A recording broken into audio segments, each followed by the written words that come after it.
Bonjour, bonsoir. Nous continuons notre troisième exercice sur l'importance des signes, des symboles, leur influence sur la terre ou sur les humains, parce que se rendant compte très exigemment que les signes et les symboles ont une influence énorme sur nous. Nous devons traiter ce sujet avec beaucoup d'intérêt, sinon nous allons tourner en rond, ne sachant d'où viennent les pétrins dans lesquels nous sommes plongés. Alors simplement parce que des forces nous ont localisés, et puis ces signes qui sont sur nous, autour de nous, ont déclenché une activité surnaturelle que nous ne pouvons pas contrôler. Voilà, nous voyons également dans cet autre passage de l'Écriture, je suis dans le livre de Josué. La Bible dit que lorsque Josué a envoyé des espions espionner un territoire qu'il devait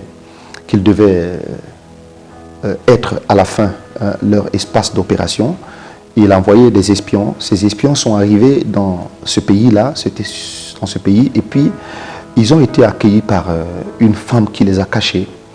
Et cette femme a bien agi, bien que soit prostituée, son action était louable, et ces espions, au moment de partir de chez elle, ils lui ont dit de faire quelque chose pour que sa maison soit épargnée, qu'elle veille de mettre sur la fenêtre un signe, un tissu de cramoisi qui est un symbole hautement spirituel, qui veut dire quelque chose, beaucoup de choses que je saurais expliquer ici, peut-être les éditions suivantes.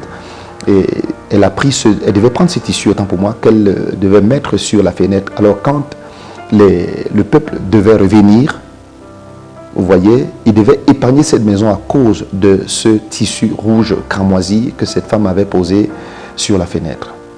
Alors imaginez un instant qu'elle n'ait pas posé ce tissu-là, qu'est-ce qui se passerait? Sa maison devait être détruite comme toutes les autres maisons de la ville, parce qu'elle aurait omis de mettre le tissu.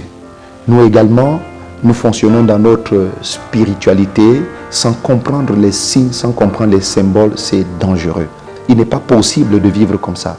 C'est pas possible. C'est une grosse ignorance qui nous amène à des pertes énormes. Et également dans le livre de Daniel, la Bible déclare que Daniel et ses compagnons ont été amenés à Babylone. Et c'était intéressant. Et lorsqu'ils sont amenés à Babylone, le roi Nebuchadnezzar va dire de choisir parmi les enfants d'Israël, donc ceux qui sont amenés, ceux qui sont beaux de figure, doués d'intelligence, capables de servir au palais du roi. Mais la première chose qu'il fallait faire, après qu'ils soient sélectionnés, ils devaient être initiés à la compréhension, à la lecture et décryptage des signes et des symboles. Voici le langage de Nebuchadnezzar, afin qu'il soit initié à la traduction des langues et des symboles des Chaldéens. Vous voyez, et pour comprendre ça, ou pour agir, autant pour moi, il fallait que ces Juifs soient initiés. Ces Juifs soient amenés à des formations pour décrypter les symboles, les signes, qu'est-ce qui se cache derrière. Parce que l'ignorance de ces signes nous rend victimes d'un système qui existe que nous ne voyons pas. Donc Daniel et ses compagnons ont été initiés à la compréhension des signes, des symboles, à la lecture, au décryptage de tout ce qui se cache derrière des signes et des symboles. Donc pour vous dire combien, même pour le diable, que vous chassez tous les jours, que vous réfutez, vous voulez ne pas vivre dans le monde, vous dites non, ce sont des choses du monde, alors que vous les avez déjà en vous, avant même de commencer à faire vos prières et tout ce que vous déclarez. Ces esprits ont accès dans notre vie. Vous voyez, et chez nous, nous achetons souvent un tableau que nous posons sur le mur. Nous nous disons c'est un très beau tableau. Est-ce que nous avons décrypté les puissances qui sont cachées derrière les tableaux? Vous voyez, toutes les grandes firmes sont reconnues par des symboles. Et chaque symbole indique une appartenance. Aucune secte dans le monde ne fonctionne pas sans des signes et les symboles. Aucun groupe ne fonctionne sans les signes et les symboles. Je m'adresse à quelqu'un qui ignore les signes et les symboles. Il n'y a pas de puissance opérant sur la terre. Je veux dire, sans que les signes et les symboles ne leur aient donné accès. Donc les signes et les symboles sont comme des portes d'accès sur la terre pour les puissances invisibles. Vous voyez, toutes les grandes firmes ont des symboles. Toutes les grandes firmes ont des signes. Ça n'existe pas sur cette terre. Parce que ces gars ont compris qu'un signe, un symbole est quelque chose de très très important. Vous pouvez acheter un vêtement à cause du symbole qui vous a attiré, à cause de l'esprit qui est derrière le symbole. Le symbole vous amène à acheter ce vêtement. Vous voyez, et l'achat de ce vêtement ou le port de ce vêtement va attirer ces esprits, va attirer ces forces que vous ne voyez pas, mais derrière le symbole que vous portez. C'est très très important. Donc il faut être illuminé pour comprendre ça. Ça demande une certaine initiation parce que vous voyez, chaque symbole est un code, chaque symbole est un langage, chaque symbole est une émotion. Voilà, chaque symbole attire des forces.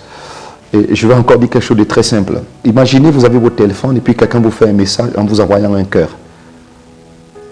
Il vous envoie un cœur, il y a une émotion qui va vous traverser. Le cœur est un symbole, le cœur est un langage. Et ce cœur va déduire toute la pensée de la personne qui vous l'a envoyé. Et tout de suite, vous allez pousser un petit sourire et une émotion va vous traverser à cause d'un simple cœur qu'on vous a envoyé. Ce n'est pas un simple cœur, c'est tout un langage. C'est toute une émotion que cette personne dégage.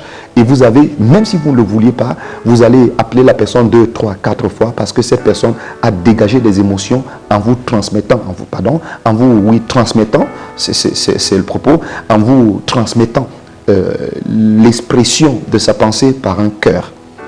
Vous voyez, imaginez un peu quelqu'un vous envoie une image avec une âme. Il y a une émotion qui va vous traverser. L'âme, c'est un symbole.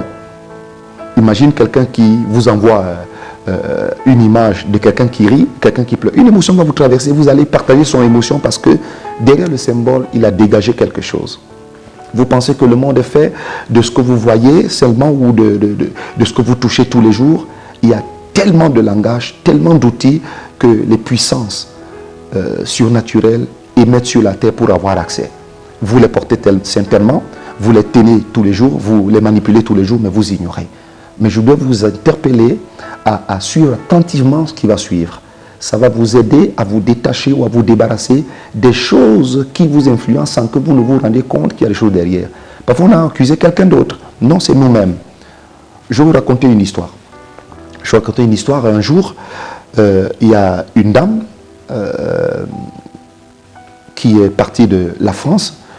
À cette époque, nous fûmes en Côte d'Ivoire, qui est partie de la France pour des séances de libération ou de délivrance, comment vous voulez appeler.